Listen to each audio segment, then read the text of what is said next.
Nous avons parlé pendant Toubi Shevat, nous avons dit que c'était l'inauguration, c'était le nouvel an des arbres fruitiers. Et nous avons dit que c'était la période correspondante à la montée de la sève.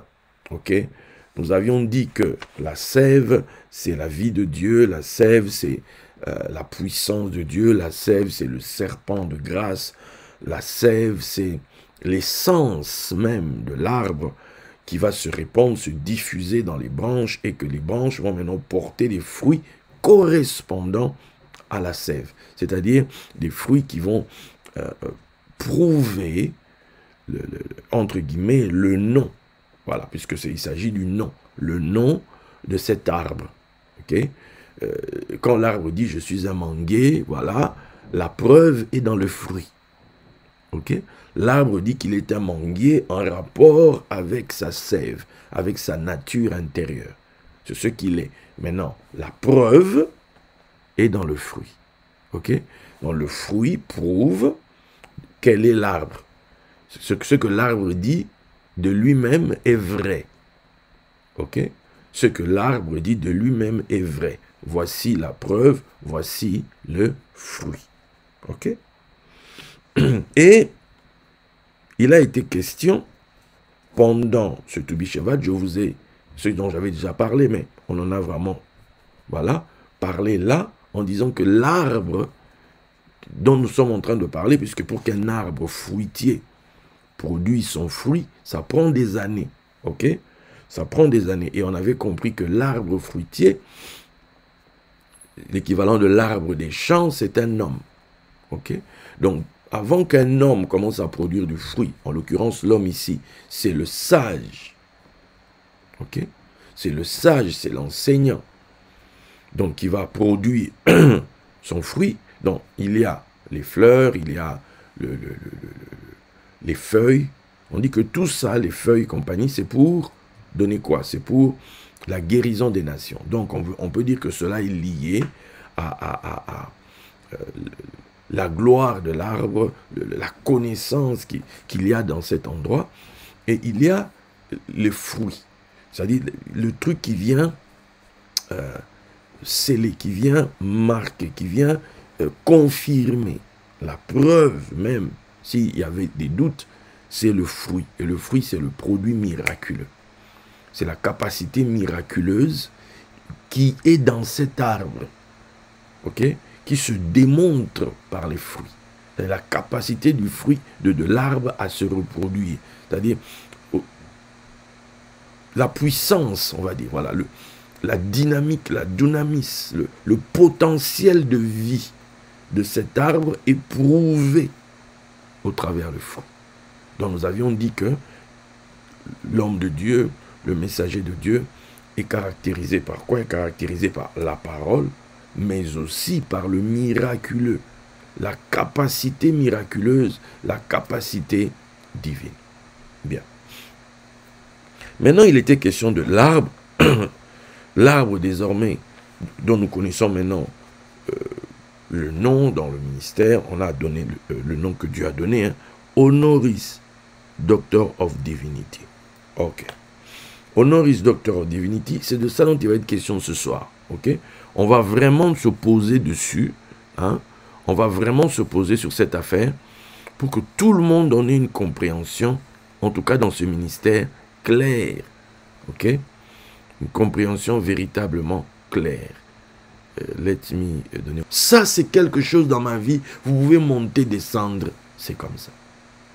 Et quand aujourd'hui, je vous mets les vidéos de Papa Cyrulin en ligne, ce n'est pas en vain. Parce que cette série de vidéos-là, je ne les connaissais pas. Mais quand je l'écoute, je le vois enseigner comme ça. Alors je comprends. Alors je comprends mieux mon parcours. Parce que lui, il enseignait déjà, il montrait aux gens les choses. C'est la divinité en fait, vous allez comprendre. Divinity. Souvent, il y a deux termes dans le monde chrétien qui marchent souvent ensemble dans les universités. Tu as le mot, la théologie, théologie et divinity. Ok? Divinité et théologie sont deux mots étroitement liés à la religion. La théologie est l'étude de la nature de Dieu et de la croyance religieuse. La théologie est l'étude de la nature de Dieu et de la croyance religieuse. La divinité, elle, est l'état ou la faculté d'être divin.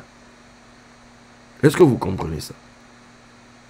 La théologie est l'étude de la nature de Dieu et de la croyance religieuse. La divinité est l'état ou la faculté d'être divin. C'est la principale différence entre la divinité et la théologie. Bien que ces deux mots, je suis en train de lire, ces deux mots aient des significations différentes. Dans un contexte général, ils peuvent être utilisés de manière interchangeable. Dans un contexte général, ils peuvent être utilisés de manière interchangeable. Ok? Puisque le terme divin peut également s'appliquer à Dieu et que la théologie étudie la nature de Dieu, la théologie et la divinité sont des concepts interchangeables. En outre, différents cours universitaires sur la religion utilisent également les deux termes divinité et théologie. Diplôme en théologie, diplôme en divinité, etc. Par conséquent, dans un contexte académique, ces deux mots divinité et théologie peuvent être considérés comme des synonymes. Maintenant, poussons. Qu'est-ce que la divinité? La divinité est l'état d'être divin. La divinité, c'est la qualité d'être divin. Cet état est associé à un pouvoir surnaturel ou à une divinité comme un Dieu, une divinité créatrice, un être suprême ou des esprits, et est considéré comme sacré et saint. Les choses divines sont considérées comme éternelles et fondées sur la vérité. Des concepts tels que les apparitions, les prophéties, les miracles, les visions, la résurrection, l'immortalité, le salut sont considérés comme divins. La divinité est toujours associée à des connotations positives telles que la grâce, la sagesse, la bonté, l'équité et la justice. Le terme divinité est utilisé dans deux sens. La divinité peut se référer à des pouvoirs ou à des forces qui transcendent les capacités humaines, c'est-à-dire des pouvoirs surnaturels. Mais elle peut également se référer aux attributs des individus qui sont considérés comme ayant un accès ou une relation spéciale avec le divin. Par exemple, les rois étaient censés avoir le droit divin de régner, le règne de droit divin. Okay? Donc, quand on parle de divinité, il est question de la nature divine, l'état d'être. C'est-à-dire que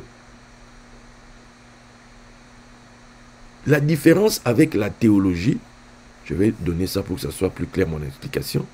La théologie, c'est l'étude de la foi, de la pratique et de l'expérience religieuse.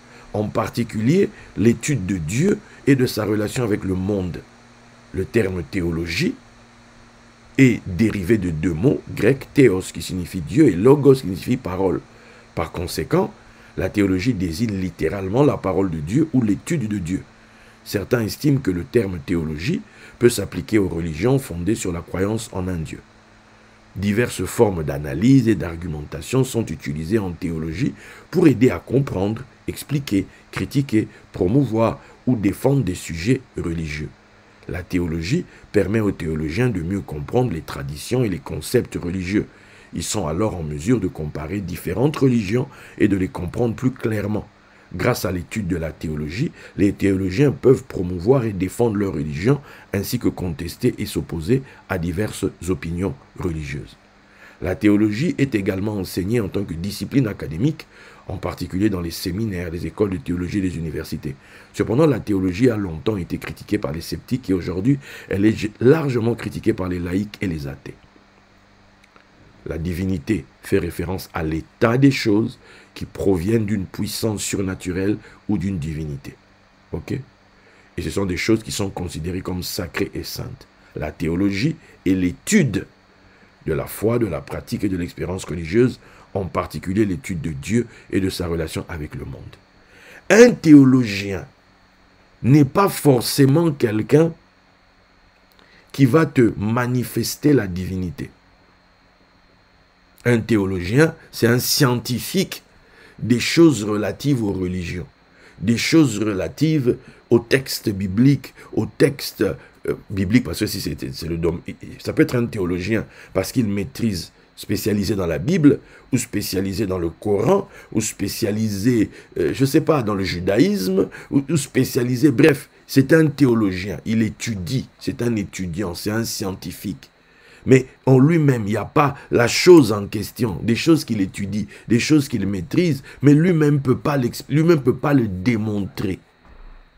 Le théologien ne démontre pas, parce qu'il n'y a pas la nature divine en lui n'est pas là. Il parle d'un Dieu, mais lui-même n'est pas sorti de ce Dieu. Est-ce que quelqu'un est en train de comprendre ce que je suis en train de dire? Ok? La divinité, c'est l'état d'être. L'état d'être. Tu ne peux être que si tu as connu la personne dont tu parles. Si toi et cette personne, vous avez une relation. Ok? T'a-t-il connu? Le connais-tu? Y a-t-il une intimité entre vous? T'a-t-il transmis quelque chose? Quelqu'un peut être là, il parle d'Alain Moutamba.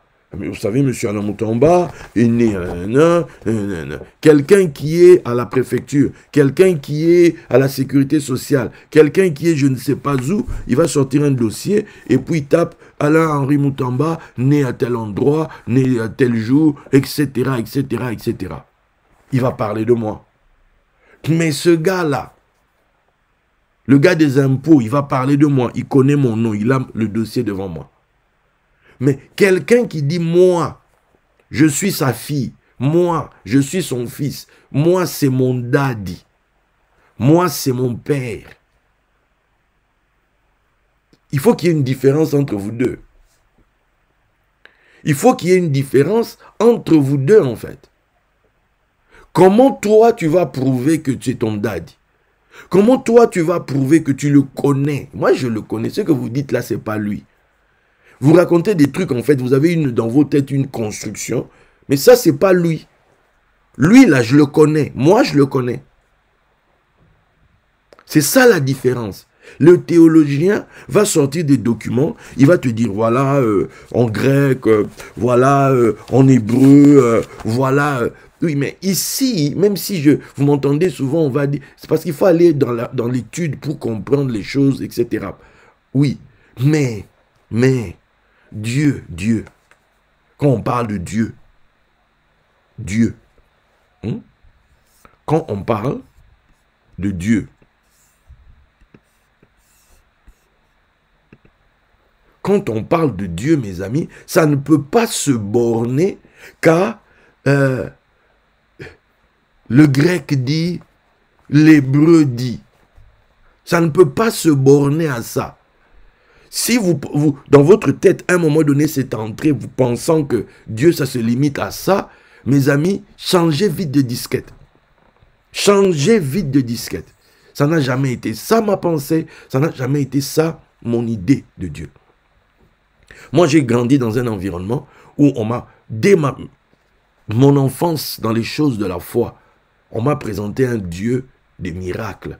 On m'a présenté un Dieu agissant, un Dieu présent dans la vie des gens, un Dieu qu'on invoque dans la prière, un Dieu que l'on cherche dans la prière, un Dieu avec qui on tisse une relation, un Dieu avec qui est réel dans notre vie, qui est partie intégrante, qui fait partie de notre vie, il est dans la maison. Vous êtes combien chez vous à la maison? Non, chez nous on est 5. Ah, tu oublies quelqu'un? Ah non, pardon, on est 6. En réalité, on n'est pas que 6, on est même plus encore. Le 6e, il n'est pas tous, il vient jamais seul. Tu vois? Donc, parce que Dieu, ça implique des tas de choses, en fait. Tu n'es pas tout seul chez toi à la maison. Il y a quelqu'un en plus. Le problème, c'est que tu n'as que des infos sur lui, mais tu n'as pas pris le temps de t'immerger en lui. Tu n'as pas pris le temps de te plonger en lui. Tu n'as pas pris le temps de le connaître. C'est ça qui fait la différence. Tant de personnes ont de Dieu une idée à la théologie, comme forme de théologien. Ils vont se tenir là, oui, non, moi, il est écrit d'ailleurs, tu ne connais pas celui dont tu parles. La dimension de la divinity, c'est la dimension des gens qui sortent de Dieu. Ils sortent de Dieu parce qu'ils sont entrés d'abord dans Dieu. Est-ce que somebody est en train de comprendre ce que je suis en train de dire? Il est entré dans Dieu, il s'est perdu dans Dieu, il a marché avec Dieu. Et puis, quand il vous parle de Dieu, il n'a peut-être pas tout l'hébreu, il n'a peut-être pas tout le grec, il n'a peut-être pas tout l'araméen, il n'a peut-être pas tout ça. Mais quand il ouvre la bouche, le peu qu'il va dire, les murs vont trembler. Le peu qu'il va dire, la terre va trembler. Le peu qu'il va dire, des chaînes vont tomber. Le peu qu'il va dire, les gens vont sentir l'atmosphère changer. C'est qui ce gars? C'est qui? C'est qui cette femme? C'est qui ça? C'est qui? Oh, oh, oh, oh. C'est des gens, eux là-bas, ils n'ont peut-être pas des diplômes de théologie, mais eux là-bas, c'est la famille des gens de divinity. C'est la famille des doctors of divinity. C'est-à-dire que eux, c'est les gens du divinity. C'est les gens qui vivent avec Dieu. Ils vivent avec Dieu. Dieu est dans leur vie au quotidien. Dieu est présent dans leur vie. Dieu, dans leur galère, Dieu est là. Dans leur richesse, Dieu aussi est là. C'est-à-dire, Dieu est là dans leur vie. Ils vivent avec Dieu. C'est-à-dire, Dieu est aussi réel que toi et moi, en fait, dans leur vie. Quand ils prient, ils savent qu'ils ne parlent pas à un mur. Quand ils prient, ils savent qu'ils ne parlent pas au plafond. Quand ils prient, ils savent qu'il y a quelqu'un qui est là, en train d'écouter ce qu'ils sont en train de dire. Quand ils crient, Seigneur, Seigneur, ils savent. Ils savent, ils parlent, c'est pas dans le vent, il y a quelqu'un qui est avec eux, ils le savent. Ça, c'est la dimension du divinity. Quelqu'un qui est dans divinity. Faut faire gaffe avec ces gens-là. Faut faire gaffe avec ces gens-là. Parce que ces gens-là, ils charrient avec eux la puissance de Dieu. Ils tirent avec eux la gloire de Dieu. Ils tirent, parce que Dieu, on le qualifie, il est omnipotent. C'est-à-dire tout puissant, toute potentialité, c'est en lui. Il est omniscient, il sait tout. Il est omniprésent, il est partout. Il est le très haut, il est plus élevé en rang, en dignité, en autorité. Il n'y a rien au-dessus de lui. C'est-à-dire, maintenant, quelqu'un qui vit avec ça, là, quelqu'un qui est venu de lui, là, on doit pouvoir voir les preuves de ça. Le théologien va expliquer. Voilà, vous savez, oui, mais il y a un moment où tu as besoin de plonger dans ça. Le théologien va te parler de la mer. Vous savez, la mer actuellement, là, autant de profondeur, hein, voilà, ça a été mesuré. La température de l'eau, actuellement, ça doit être de tel...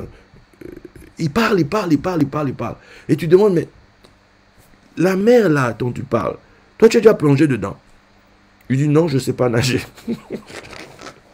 Mais de toute façon, il en parle, on dit que lui-même, il nage. On dit lui-même, il entre dans l'eau, là, comme ça. Non, des gars comme ça, il faut le transporter. Tu vas le jeter dans l'eau. Tu vas le plonger dans l'eau. Tu vois? C'est ça, c'est le ministère de Jean. Yohanan Hamatbil. Matbil. C'est-à-dire, Jean le Baptiste. Jean qui baptise, à un moment donné, il faut qu'on te plonge dedans, mon ami. À un moment donné, il faut que tu arrêtes de nous dire des choses de loin. Non, prenez-le, jetez-le dans l'eau. Jetez-le. Vous voulez que je vous choque un peu là aujourd'hui? J'ai sorti ça à maman Guylaine tout à l'heure, elle a crié. Hamatbil, mes amis, Hamatbil. Hamatbil, c'est... Jean le Baptiste, hein? Jésus est allé se faire baptiser. Quand on parle du baptême d'eau, c'est ça, le baptême d'eau. Jean a baptisé d'eau. C'est ça son surnom, Hamatbil, Jean l'immergeur, Jean qui nous plonge dans l'affaire. Hamatbil a pour base Tébel. Oui, dans Matbil, là, il y a Tébel dedans. Or, Tébel, c'est quoi? C'est tête, bête, Lamed. Ça vous parle de quelque chose, Tébel. Ça nous fait penser à Tébet, ok? Tébel, c'est immerger, c'est baptiser. Ok? C'est Lamed, c'est l'instruction. Beit, la maison. La maison d'instruction du serpent, mes amis. Le baptême, c'est quand on te baptise, on dit qu'on va te plonger dans la maison d'instruction du serpent, mon gars. Oui, c'est ça ton baptême. Qui a été baptisé? Yes, j'ai été baptisé, j'ai été baptisé, j'ai été baptisé, j'ai été baptisé, j'ai été baptisé. Donc, en fait, tu as été inscrit à l'école du serpent, à l'école du serpent, à l'école du serpent, à l'école du serpent. D'où tu peux comprendre pourquoi quand tu finis avec Jean Amatbil, Jean l'immergeur, Jean qui nous inscrit à l'école du serpent, ça finit par quoi? L'examen du serpent, mon cher ami. L'examen du serpent. Donc, il y a un moment, il faut que tu arrêtes de toujours être là en mode non, moi, vous savez, Dieu, tu es en mode théologien. Non, non, la divinité, c'est le... Tu bascules dans la divinité. Quand d'abord tu as compris que tu devais te perdre dans Dieu. Que tu devais te perdre dans Dieu. Enoch marcha avec Dieu. Et puis Dieu le prit. Il ne fut plus parce que Dieu le prit. Il y a un moment, tu marches avec Dieu. Tu marches avec Dieu. Et puis à un moment donné, tu te perds dans Dieu. Quand tu te perds dans Dieu, tu sors. Quand tu sors de Dieu, tu ne parles plus d'un Dieu inconnu, d'un Dieu détaché de toi. Non, parce que tu ruisselles de Dieu. Tu es comme quelqu'un qui avait été avalé par un serpent ou par un dragon qu'on voit dans les films. Quand tu as été avalé, puis quand tu sors, tu es tout gluant. Hein? Tu es gluant de sa matière intérieure. Quand tu as été avalé dans Dieu, quand Dieu te vomit, hein, voilà, c'est comme Jonas quand il a été avalé par la baleine, par le gros poisson en tout cas. Quand Jonas sort au bout de 3 jours, il est gluant des sucs intérieurs du poisson. Donc lui, quand il parle d'un poisson, il ne parle pas d'une expérience extérieure, il parle d'une expérience intérieure. Je sors du poisson, mon ami, je sors d'entre les morts. Donc il est dégoulinant de tout ça. Quand il parle, il y a un témoignage qui va accompagner. Ce monde-là, il fait partie désormais de ce monde-là. Quand tu es dans la dimension divinity, tu deviens un représentant extérieur de ce monde-là. Tu es une extension extérieure du monde même de Dieu. Vous comprenez? Donc, maintenant je refais la boucle. Ce nom, Honoris Doctor of Divinity, c'est le nom de Dieu lui-même. C'est le nom du Père lui-même. C'est lui le grand enseignant de ces réalités. Il dit, j'ai des choses à t'expliquer que tu ne connais pas encore. J'ai des choses à t'apprendre. Est-ce que tu veux les apprendre?